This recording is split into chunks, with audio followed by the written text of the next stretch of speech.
A continuación, Vida y Tecnología. Clasificación A. Apto para todo público.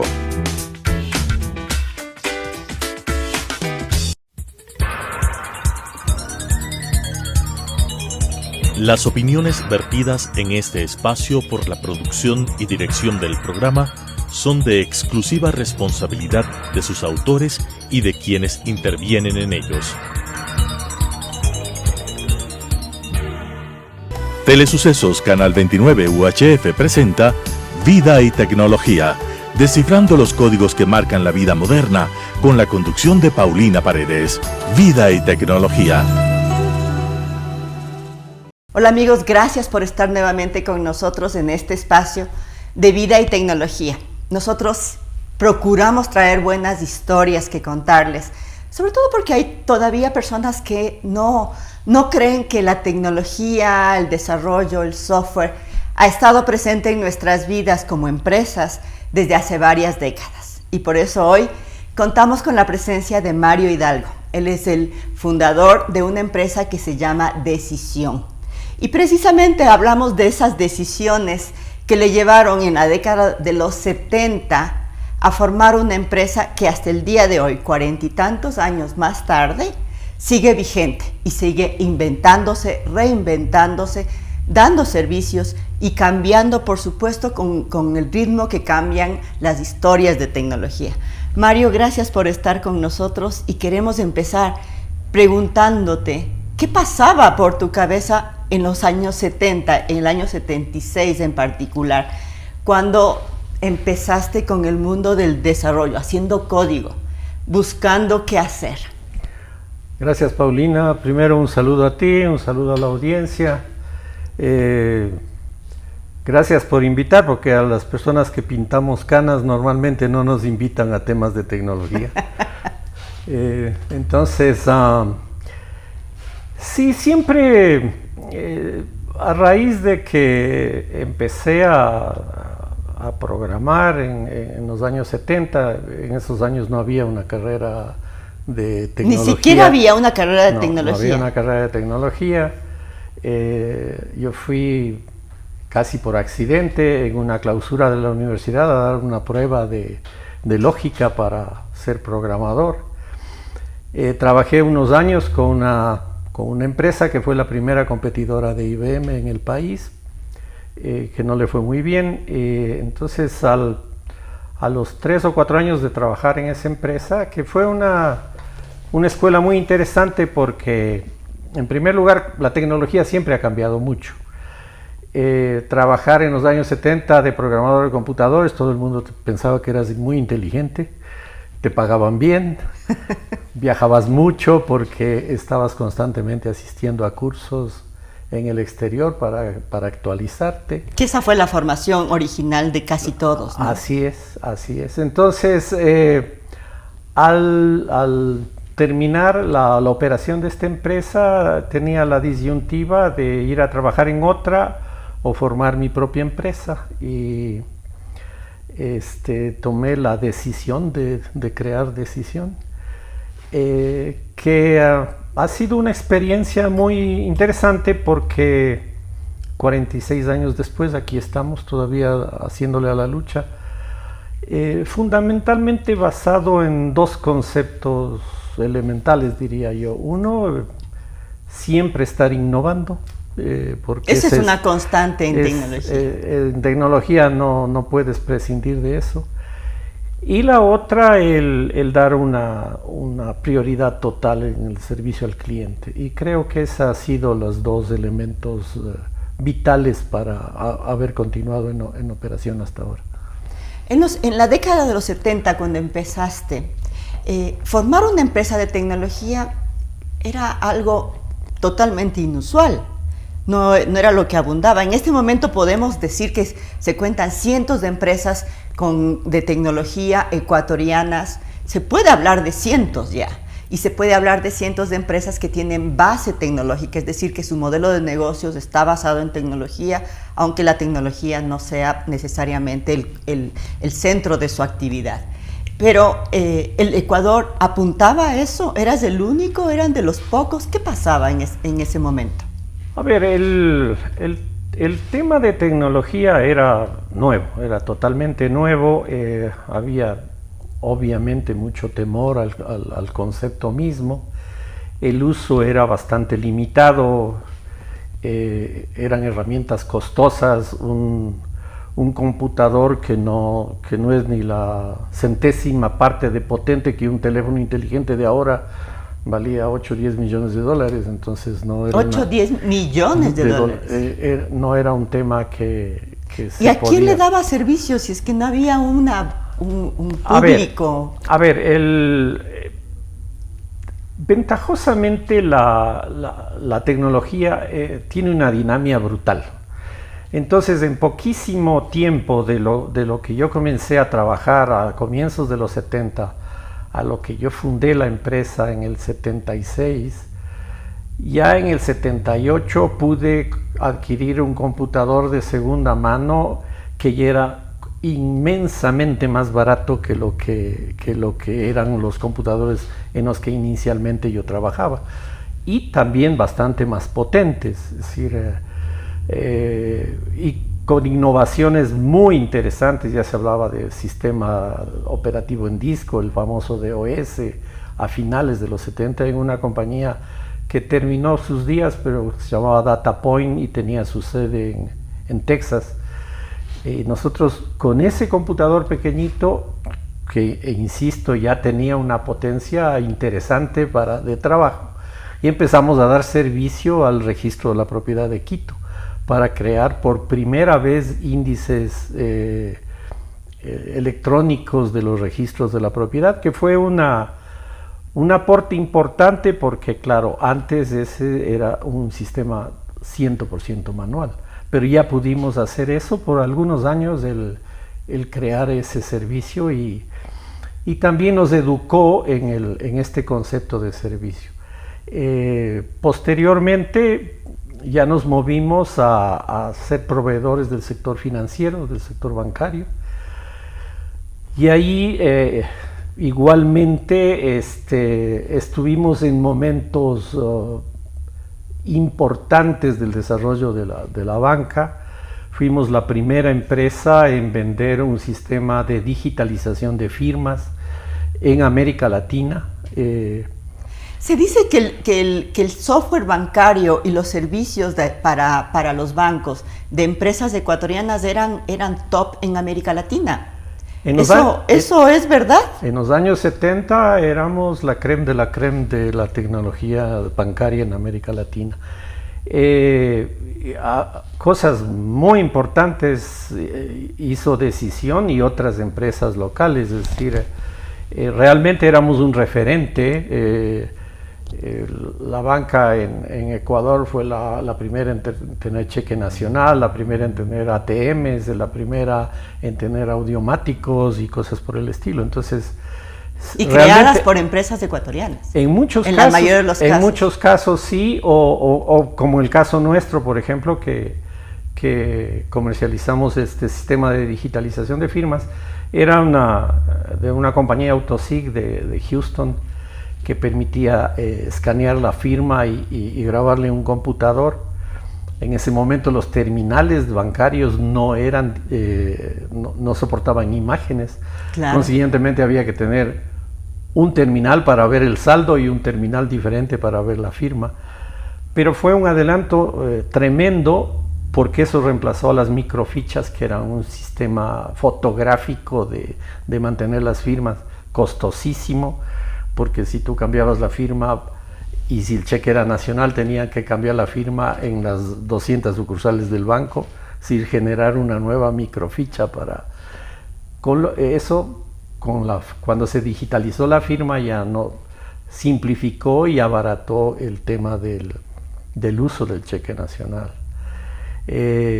Luego nos contrató SWIFT para manejar el access point del Ecuador. El SWIFT es la red bancaria mundial para pagos, y eso significa que en ese tiempo la tecnología no permitía que cada banco se conecte directamente al internet como ahora, sino que había que tener un data center donde se conectaban los bancos y de ahí ir a los data centers de SWIFT.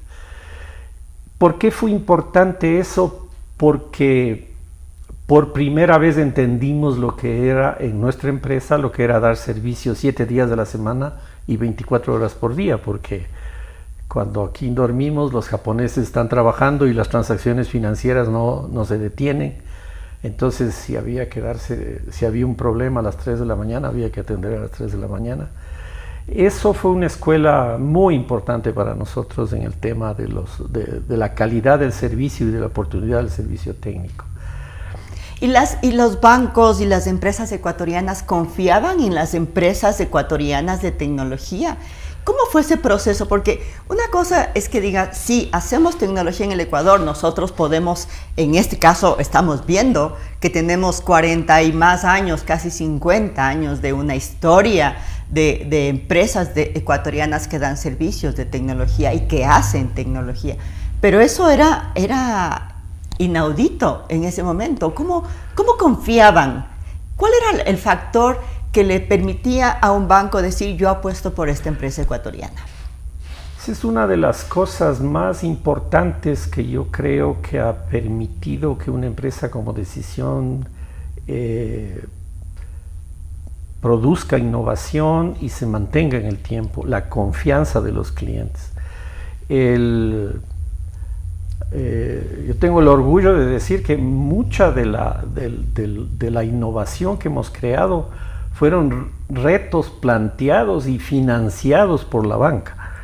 Entonces ahí hay un factor importantísimo del cliente y el proveedor trabajando en equipo. Te comento, por ejemplo, el caso del manejo de los cheques de cámara de compensación, que pasaron de un manejo totalmente manual, en donde se necesitaba físicamente el cheque para procesarlo, a trabajar con las imágenes de los cheques, lo cual permitía que en primer lugar ya muchos operadores estén conectados, trabajando simultáneamente, porque es una operación de emisión crítica, es decir, si tú depositas un cheque hoy día, tú quieres ver mañana el dinero en la cuenta, entonces no es un tema que yo puedo esperar a la siguiente semana, ni mucho menos. Y el proceso que se generó es que eran máquinas tan costosas las de procesamiento de cheques que solo había una en Quito y otra en Guayaquil, normalmente en las dos oficinas más importantes del banco. Pero crecían oficinas como Manta, como Machala, y había que esperar que los cheques llegan a un centro de proceso. Entonces el planteamiento de manejar el procesamiento de cheques con imágenes para poder enviar la imagen y no el cheque físico. ¿Pero cómo fue un requerimiento del banco y decir, aquí tengo el reto, hágalo. ¿Sí? Aquí está el financiamiento, hágalo. Y fue un tema tan exitoso hasta el día de hoy. Tenemos clientes a los que damos servicio pues con ese tema, porque claro, la cámara de compensación persiste. Lo que sí tomó tiempo es que la parte legal permita que el intercambio de cheques entre bancos sea con imágenes de cheques. Pero ya el proceso interno, desde hace muchísimos años en los bancos, se hace con las imágenes de los cheques. Esto simplificó, abarató procesos. Por otro lado, permitió a los bancos dar mejor servicio a los clientes, ya que si tú depositabas un cheque en Zamora Chinchipe, normalmente te acreditaban en 30 días, porque no había otra posibilidad. Ahora eso ya es impensable, porque todo se maneja con... Pero fue por iniciativa de... Tanto fuimos pioneros que fuimos de los primeros, no sé si el primero, pero debemos haber sido de los primeros que exportamos ese software a Venezuela. No nos fue muy bien desde el punto de vista económico, porque no teníamos experiencia de manejo de exportación de tecnología y cosas por el estilo. Pero fueron aprendiendo sobre la marcha, pues. Totalmente. Eso es algo que nosotros pensamos que todo está hecho en el mundo hace rato. Y resulta que no, que la explosión que hemos vivido de los 70 hasta acá en el tema de tecnología ha cambiado de una velocidad impresionante. ¿Cómo una empresa se mantiene con esos cambios? ¿Cuál es la visión que hay que tener? Porque uno puede decir, sí, yo voy a cambiar, sí, yo quiero cambiar, pero cambiar no es tan fácil. Cambiar es una de las cosas más difíciles para todas las personas. Sí, y más que nada hay que ser sensato en las capacidades que uno tiene, porque ahora puedo tener la ilusión de crear un nuevo Amazon, un nuevo Alibaba, e irme por temas en que mis recursos no son los correctos para entrar en una...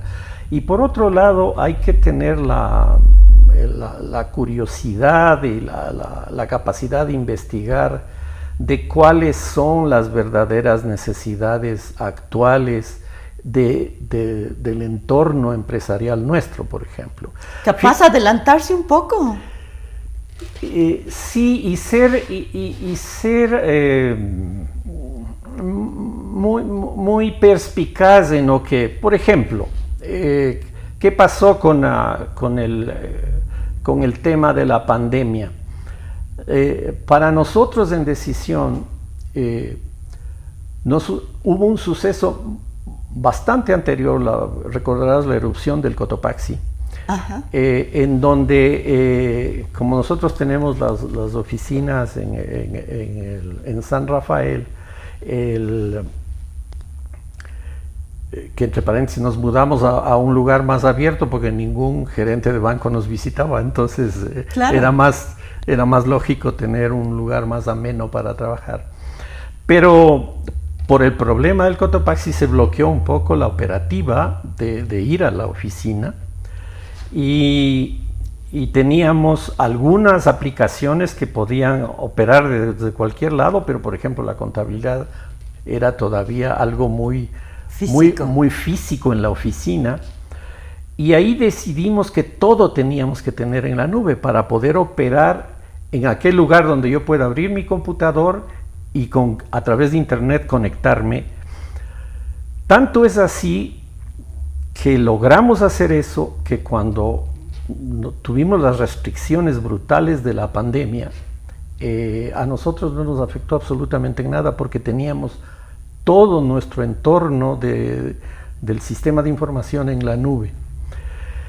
Esto nos dio una experiencia adicional para tratar de ayudar a otras empresas a hacer lo mismo, porque el problema actual es que se considera que yo estoy digitalizando mi operación porque tengo mail o porque me comunico por Zoom o porque uso el WhatsApp. Y eso no es real. Ahora, a ver, esos son sistemas de comunicación, esos son sistemas que facilitan la conectividad, pero no son sistemas para informarse, pero no para gestionar la información. Yo siempre les digo a mis clientes cuando hablo de, por ejemplo, gestionar los servicios técnicos o cosas por el estilo, hágase la idea de que usted va a hacer la contabilidad vía mail. O sea, no hay cómo. Necesito un sistema específico que maneje esa información, o haga la nómina por mail. No, es imposible. Entonces, igualmente hay que ir creando un concepto, ínsulas de bases de información que yo pueda gestionar y que yo pueda gerenciar. El ejemplo de la banca en cuanto a generar nuevos servicios, en agilizar los procesos, ¿eso se ha extendido a otras industrias o ha tomado tiempo? Esto como me comentas ahorita de evangelizar, ¿cuánto podrías cambiar como empresa? ¿Qué tan rápidos somos los ecuatorianos para hacer eso? La inversión en tecnología, hay como una visión de, sí, yo quiero cambiar mi empresa todo el tiempo. Tengo que usar tecnología. A ver, sí hay cierto interés de invertir en tecnología, por desgracia no lo suficiente todavía. Sin embargo, lo que no es fácil entender es que estos son procesos que necesitan un enorme soporte gerencial, es decir, no porque una visión del gerente. Claro, no porque yo compro el sistema para manejar la logística de mis entregas, eso funciona solo, es decir, se necesita un enorme soporte gerencial, un proceso de educación del personal que acepte el cambio que tú que mencionabas, o sea, porque si yo he hecho esto 10 años, ¿por qué tengo que hacerlo de una manera diferente? Y ahora, fíjate, hace poco necesité un medicamento homeopático y ya esa empresa me ofrece la entrega a domicilio, porque tuvo que cambiar, o sea, tuvo que montar una operativa para poder, cosa que hace 3 años eso era impensable, uno tenía que ir a esa farmacia especializada a comprar el medicamento. Las necesidades normalmente fuerzan a las empresas a hacer los cambios. Sin embargo, hay que entender que los cambios son procesos. Hay que entender que los cambios no, porque invierto $200,000 en esta tecnología, opera el milagro.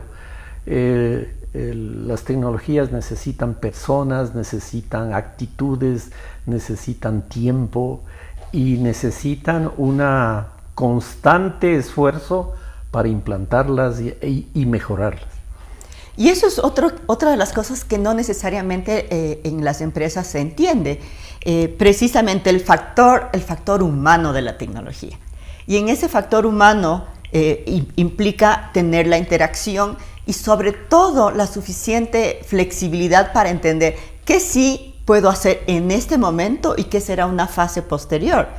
Ustedes como empresa que tienen esta experiencia, ven que en el Ecuador realmente hay una voluntad de los empresarios de ir cambiando, sobre todo por la velocidad en la que está cambiando siempre la tecnología. Debo ser franco, no veo lo que quisiera ver. Sí me parece que debemos ser más preocupados como empresarios de lo que es producción, de lo que es productividad. No tomar la tecnología como una novelería, como una herramienta de que sí tengo esto, sino que ir midiendo qué efecto me está generando esto. Nosotros en el campo que entendemos, por ejemplo, todas las empresas tienen equipos, sean bancos, sean fábricas, sean hospitales, equipos con los cuales atienden su línea de negocios. En un hospital, si el tomógrafo no está bien, puede ser grave. Literal, vital. Entonces, dependen de que haya un servicio de mantenimiento. Ciertos servicios de mantenimiento son provistos internamente, ciertos otros servicios a través de terceros.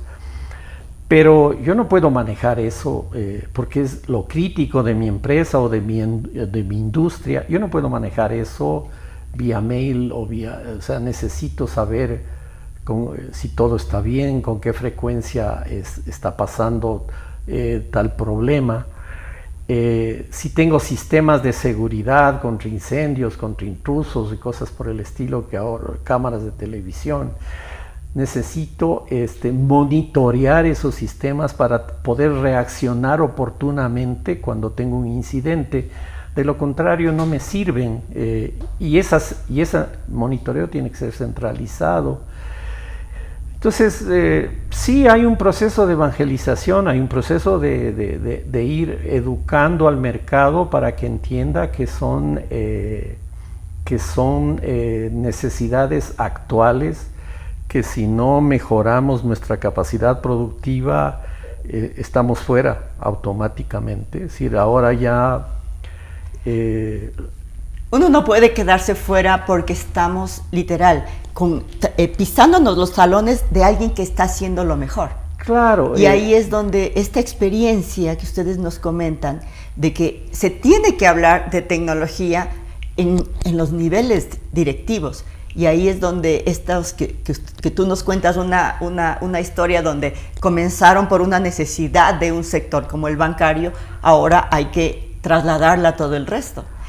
Así es. Queremos agradecerte por esa experiencia, por traernos a colación precisamente una gran historia de una empresa ecuatoriana con la que todavía contamos y que nos explica y nos enseña que esto es un asunto de tomar una decisión, como dice tu empresa, y también de seguir manteniéndose, innovando en el mercado. Muchas gracias, Mario, por estar con nosotros, y muchísimas gracias a ustedes por este espacio que nos permite llegar a sus casas. Muchas Será gracias, una Paulina. próxima oportunidad. Las opiniones vertidas en este espacio por la producción y dirección del programa son de exclusiva responsabilidad de sus autores y de quienes intervienen en ellos. Telesucesos Canal 29 UHF presentó Vida y Tecnología, descifrando los códigos que marcan la vida moderna, con la conducción de Paulina Paredes. Vida y Tecnología.